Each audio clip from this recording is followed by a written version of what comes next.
Come be a part of Doc Holliday's Rock Splitting Politics with your host, Dr. Ed Holliday. Hear the voices of liberty speaking all across America. Doc Holliday provides thought-provoking interviews and commentary about the issues and actions that are afflicting this country and what we need to do to get America back on track. Get fired up, get inspired, get on board with Doc Holliday's Rock Splitting Politics right now. And here we go.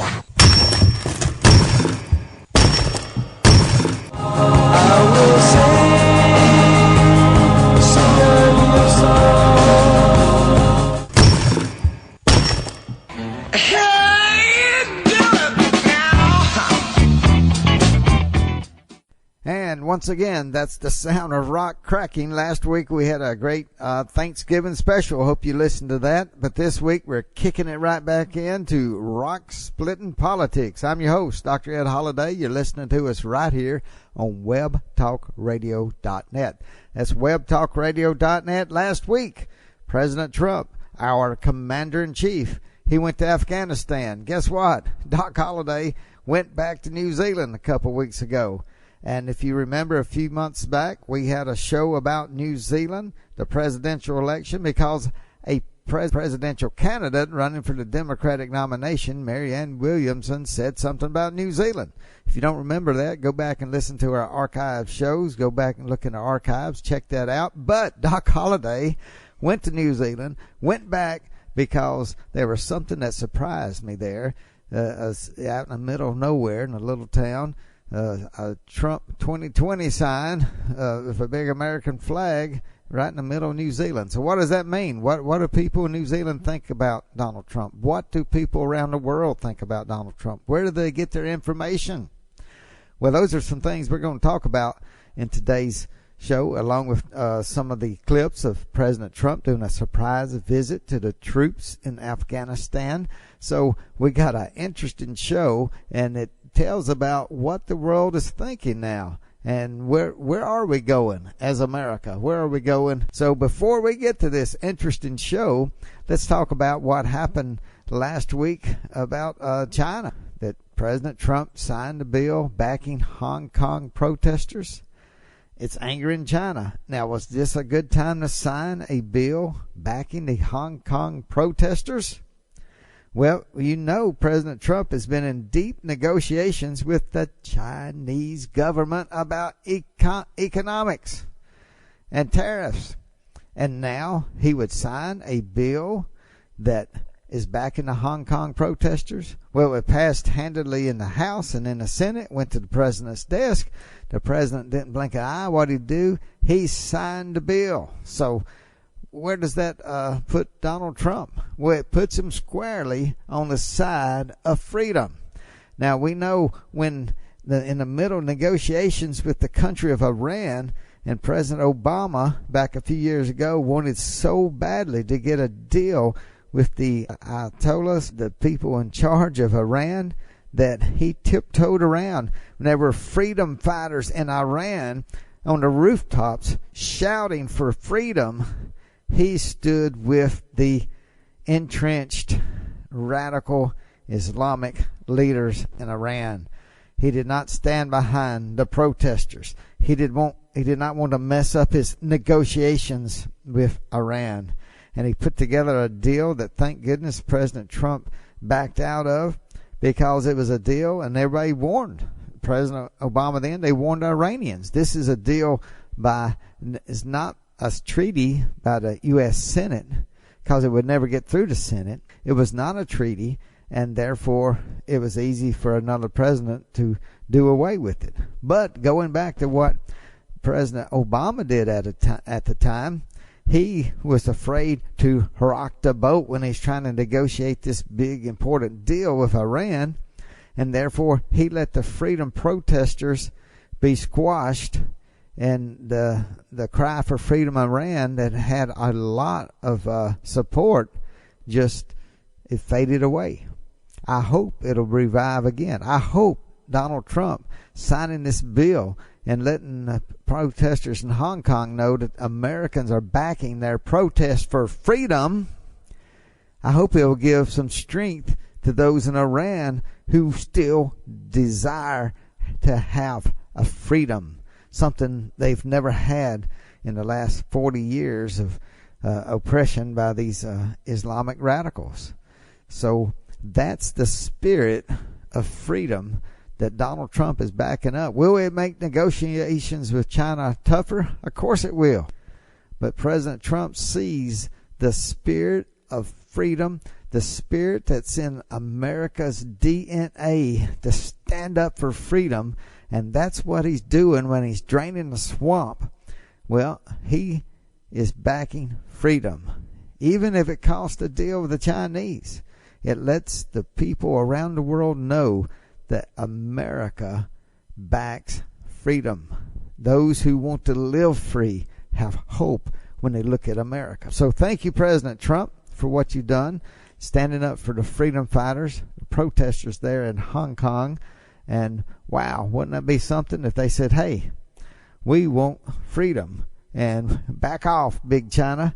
Wouldn't it be great if Hong Kong said, look, we don't declare our own independence?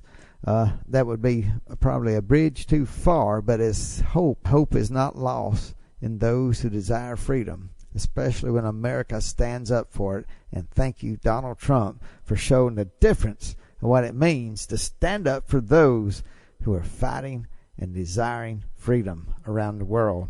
Now, last week, what happened? President Trump did go to Afghanistan.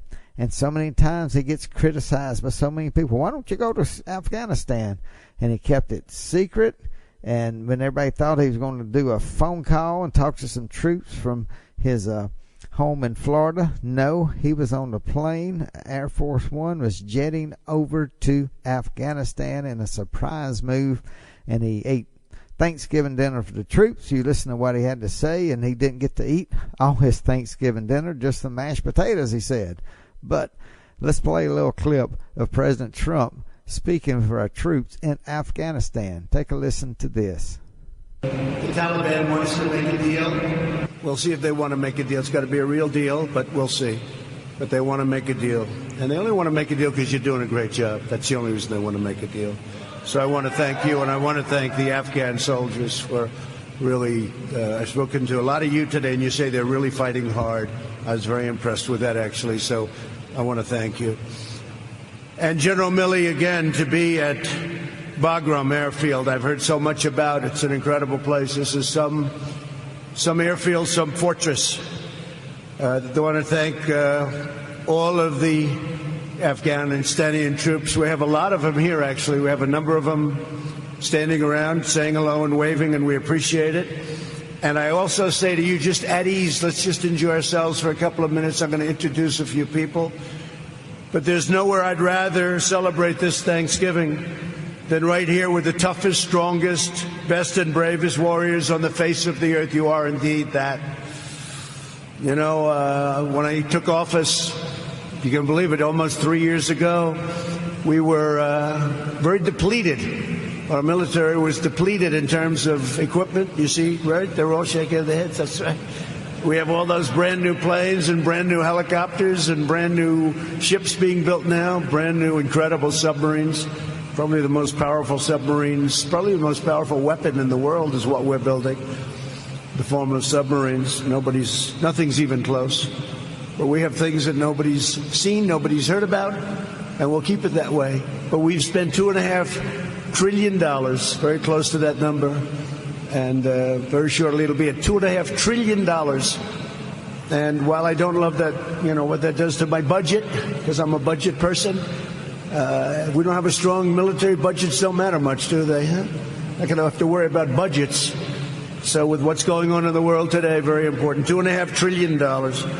And nobody beats our great Army, Navy, Air Force, Coast Guard, Marines, and we think soon we're going to be adding a thing called space. You know about that, right? Space.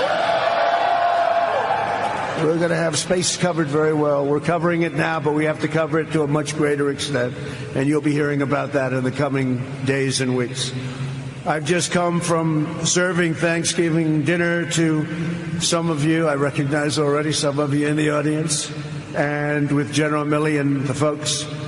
and we had a good time. I then got down, I sat down, I had a gorgeous piece of turkey, and I was all set to go, and I had some of the mashed potatoes, and I had a bite of mashed potatoes. And I never got to the turkey because General Milley said, "Come on over, sir, let's take some pictures." I never got to my turkey. It's the first time in Thanksgiving that I've never had anything called turkey, but that's okay.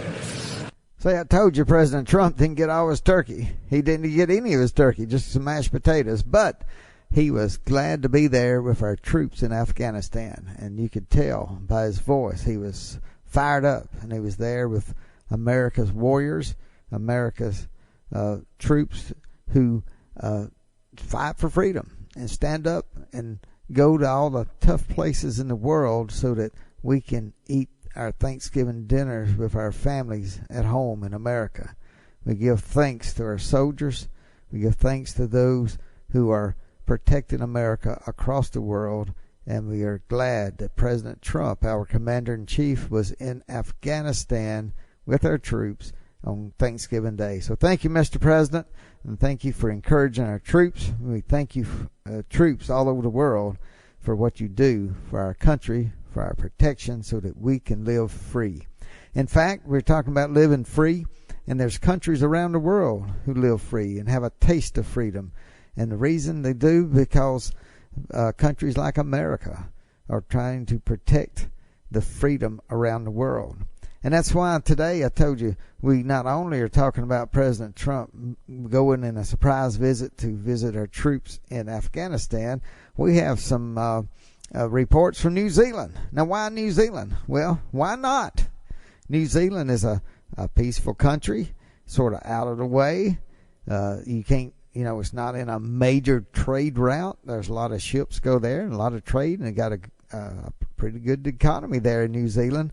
And I'm going to talk a little bit more about that on the second half of the show. And we got some interviews I'm going to put on with one man named David. There's a lady named Lisa. And play a couple of little quick interviews so you can hear some people from New Zealand and what they think about President Trump, as well as give you some insight. And the reason that's important is because around the world, people are looking at America. They're looking at Donald Trump. They get their news piped into them through it's filtered type news that only the liberal news really gets out, and the progressive liberal left-wing news groups like CNN who hate President Trump, these are the ones who are getting their news out into the atmosphere around the world. In fact, it reminds me of when President Reagan was president, and I got to go on a trip to Europe and talk to some Europeans at the time. So I'm going to tell you about that on the second half of the show and play these interviews for you. Hang on and get ready for the second half of the show. Before we get there, let me remind you, you're listening to Doc Holliday's Rock Splitting Politics right here on webtalkradio.net. Other great shows on Web Talk Radio. And I do want to remind you, we got archive shows. You can go back and listen to the archive shows. So just go to Doc Holliday's Rock Splitting Politics, and it'll have a list of the shows in the last few years. But it's amazing when you can go by and look at the titles and see what's going on. Even before President Trump was elected, you can go back and see how we carried out the campaign as far as covered that from the Hillary Clinton and the Trump camp, and then even now we're hitting some on the Democratic run for the nomination. We'll be doing some more shows on that coming up in the future. So take a listen to Doc Holliday's Rock Splitting Politics. Tell your friends, hey, I think we got some new listeners in New Zealand now. How about that? And we do have some listeners around the world. I've told you before, there's some in some of these countries who want more freedom. They're listening to Doc Holliday's Rock Splitting Politics, see how things are shaking, and especially from the conservative point of view, from the freedom point of view, from the patriotic point of view. And that's why I thought it's so important to talk about the courage it took for President Trump in the middle of these negotiations with China to stand up for the Hong Kong protesters. What courage and what determination and what faith in freedom can do. So, again, thank you, President Trump, for standing up for those who are standing up for freedom around the world. Now, I also want to remind you, we got friends, Doc Holliday's Rock Splitting Politics, we have friends that will encourage you, tell others about the show. And we do have a book called Bedrock Truths. And if you live outside the United States, maybe you can get it through Amazon. But within the United States, you can check out our website and order one of those books. We'll be glad to get one out to you. And some more books we have talking about the freedoms and over the past few years, even back to Tea Party movement. We got a few books left, and soon those will be closing out. So if you haven't got any of those books that we've written over the years, be glad to get those out to you. And there'll come a time that we won't have many left. So go ahead and get those ordered if you haven't got one, or get a copy for your friend if you do. But do get Bedrock Truth, written by Doc Holliday, Dr. Alveda King, the niece of Martin Luther King Jr., and also Dr. Alex McFarland. We put together this book about Bedrock Truth, what America stands on, and how important it is to stand strong on those bedrock truths. So go to the website, click on the picture to cover the book there, or you can go to www.docholliday.org. The Doc Holliday spelled with 2 L's, Holliday. But go there, you can order that book. We'll be glad to get one out to you. Now, take a listen to this.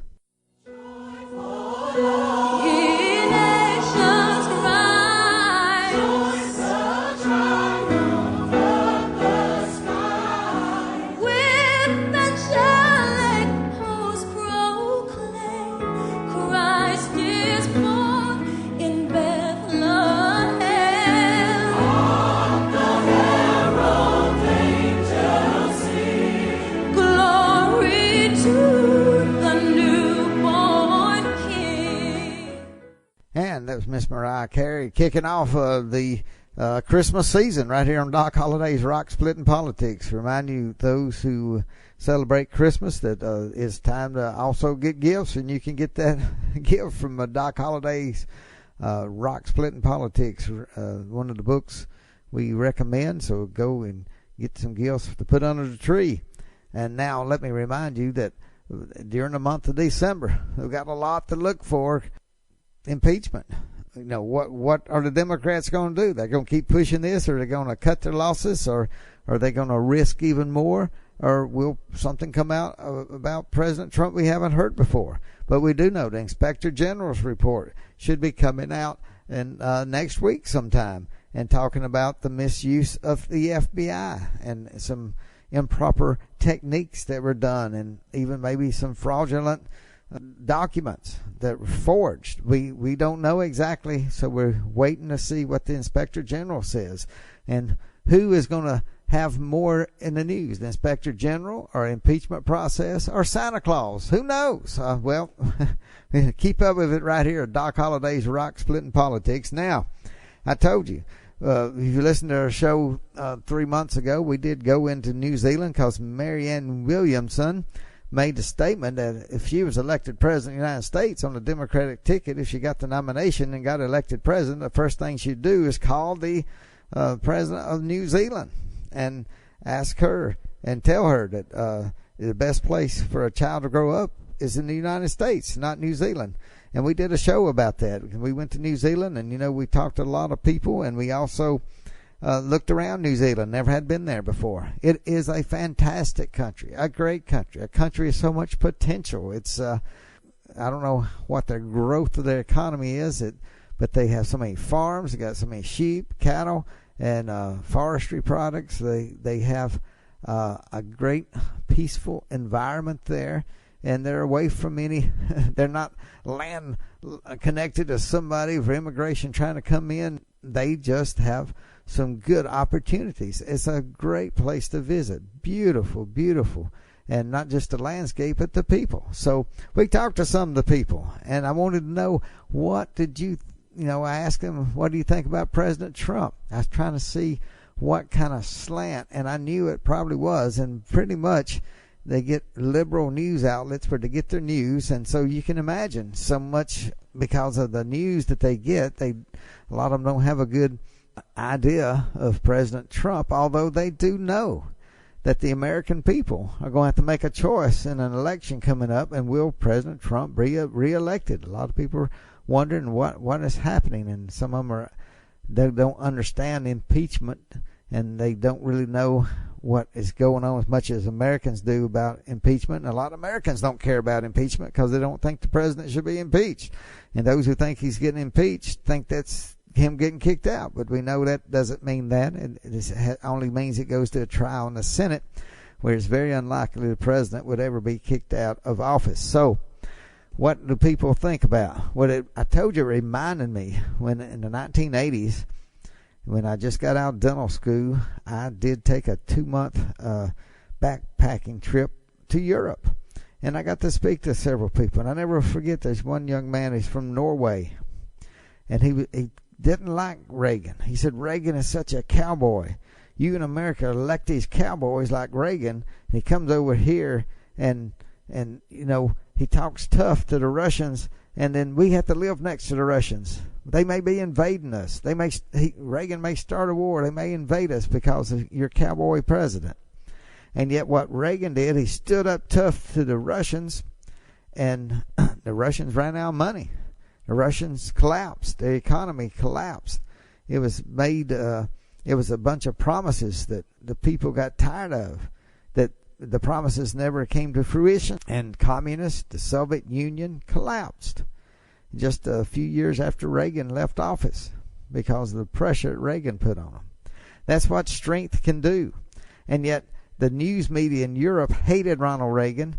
The news media in America hated Ronald Reagan, but he stood up strong for freedom and principles, and that's where we see what President Trump is doing. And for what I compare it to Reagan in Europe in the 1980s, for Europeans, so many of them did not like Reagan because of the picture portrayed by the left-leaning press there and in America. Same thing, what the people around the world are getting to hear about Donald Trump is what the way the news talks about him, and the way the news puts the information in their head, which so much of it, unless they go on the internet and look for something that's American news, they just don't hear anything other than what's spoon-fed them by the liberal left-wing presses. So, knowing that, I wanted to see what people had to say about Donald Trump, and overall, I think to me, Trump sort of held his own. And I did tell you that there was a place when I went back in August to New Zealand, in a little city, and I didn't know how to pronounce the name. Like a P-O-P-O is P-I-O. P-I-O is the name of a small city. And on the way there, some citizen had in his pasture a New Zealand flag, an American flag, and a big sign said, Trump 2020, keep America great. So there was at least one Trump fan I knew.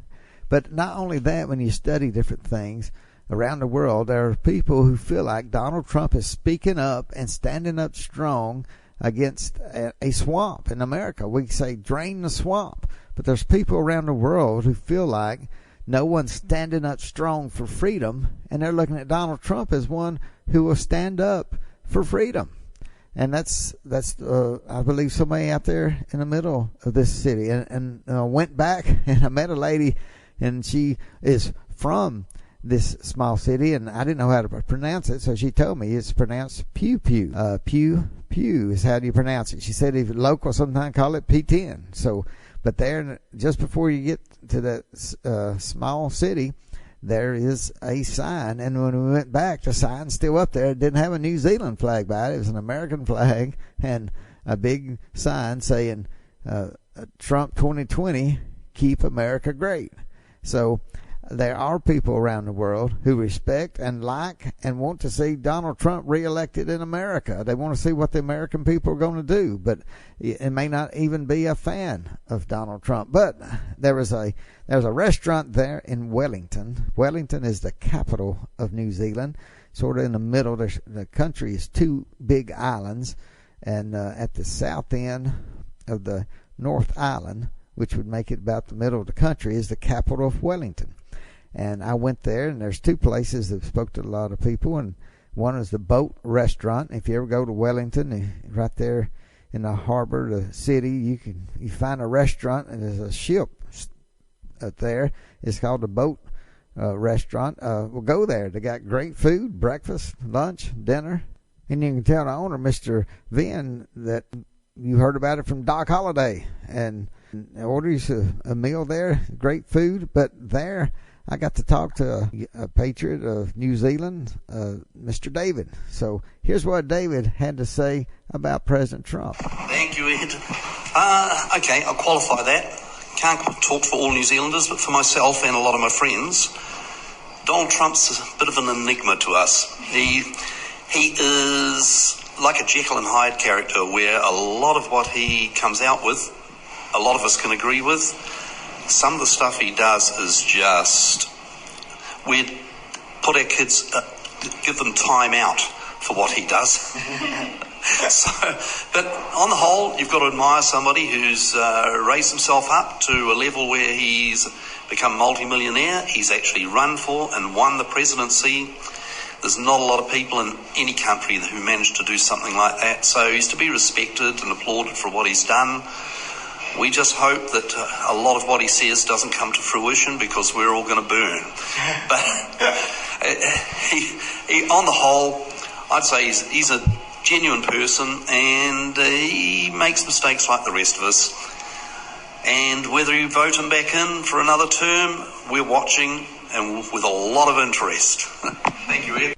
And thank you, David. And I do appreciate David and many others speaking to me about President Trump and how he ended up. They are all watching America with great interest on what are we going to do. Will we reelect Donald Trump, or will we try to find a new president? And so that's what makes this so interesting when you speak to people around the globe, when they realize that the American people are in control.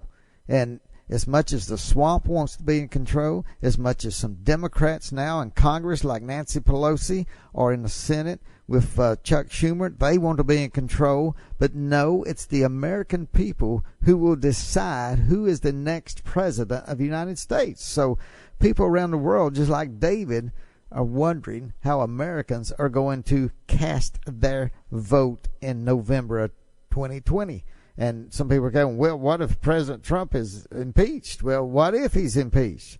I believe the Republicans know there's not an impeachable offense this president's committed. Just like David said, there's some things that to him it was like Dr. Jekyll, Mr. Hyde. I wouldn't go that far to say that, but President Trump hasn't done everything the way I would do it, and not in a way a lot of people would do it. But he's doing it his way to try to drain the swamp, which is such a tough job to do. Let me play you.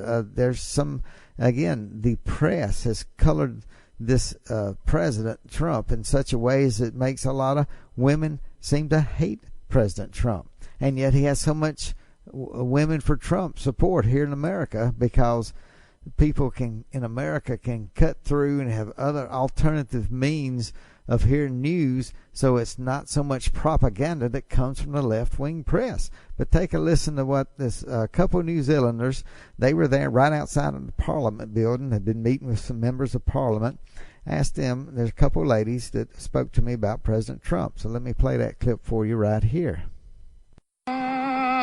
and feel just what your heart wants to say. Nobody, nothing's. I want to hear from your heart. What do you, from what you hear, what do you think about United States President Donald Trump? I feel like he's not leading the country well. Because there's been a lot of controversy and a lot of things going on since he's been in lead. But yeah. Well, thank you. Sorry, thank you for sharing your thoughts. There's so many things, but yeah. Sorry, that's all I can. Okay, well, thank you. Yeah. So hopefully I don't get shot or anything. No, press freedom of everybody. Yeah. That's where everybody can speak your mind. Well.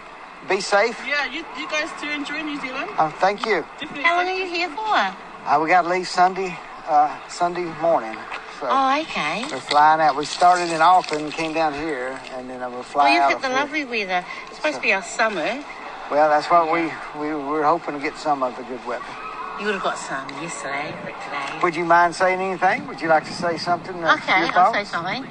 And tell me your name? Lisa. Lisa. We have Lisa here at the steps of the Parliament in Wellington, New Zealand. And Lisa's going to just tell us what she thinks about Donald Trump, President of the United States. The way that he treats Indigenous women is not right. That's not what we're about. We are women of value, women of strength. Thank you, Lisa. Thank you for sharing your thoughts. I wanted to hear from some of the people in New Zealand, because how do they feel about President Trump? And you can see especially the two ladies I had on didn't have a lot of good comments to say about President Trump. But if you heard the news that they have to listen to night after night, they get a skewed view of Donald Trump. They don't understand what it means when we say drain the swamp. They don't understand what it means to when we're talking about standing up for freedom and standing up for American principles and conservatism, and this president has. So I did want to hear that. I want you to hear that from Doc Holliday's Rock Splitting Politics, and I'm glad that we got back to New Zealand. Didn't think we would do that, but I thought it's important for you, our listeners, to know what are people thinking about President Trump around the world. He was in Afghanistan with a surprise visit to our troops, and we were in New Zealand and went back and talked to some people again about President Trump. And this is what I can say. People around the world have their eyes on President Donald Trump. And you know, just about a month ago, I had my arm around the President Donald Trump. And I told you in that situation, I felt impressed to pray for President Trump and ask others. And I would say that people, even around the world, only Americans are going to re-elect or get another president in office. Only American citizens can make that decision. But everybody around the world can pray for President Donald Trump. And if you're a Christian, we've talked about in the scriptures of the Bible, it says pray for those in authority above you. Americans should pray. We're required to pray. But I'm asking Christians around the world and people around the world to pray for President Trump. You don't have to, don't have a requirement to, but I ask you to, because he needs a prayer. I know that because when I had my hand around the president, that's what was impressed on me. Pray for this man. He needs your prayers. So that's how I end up this show. And Doc Holliday's Rock Splitting Politics, 1 week after Thanksgiving. Glad to have everybody listening to us and looking forward to the shows going forward. Thank you for our new listeners, some from New Zealand. Thank you for tuning in, and we will have another show next week on Doc Holliday's Rock Splitting Politics. Thanks for joining us today, and remember to listen again next week for another edition of Doc Holliday's Rock Splitting Politics. You can order Ed's new book, Bedrock Truths, by clicking on the book cover right in front of you on the screen, or visit DocHolliday.org. Thanks for listening, and we'll see you again next week.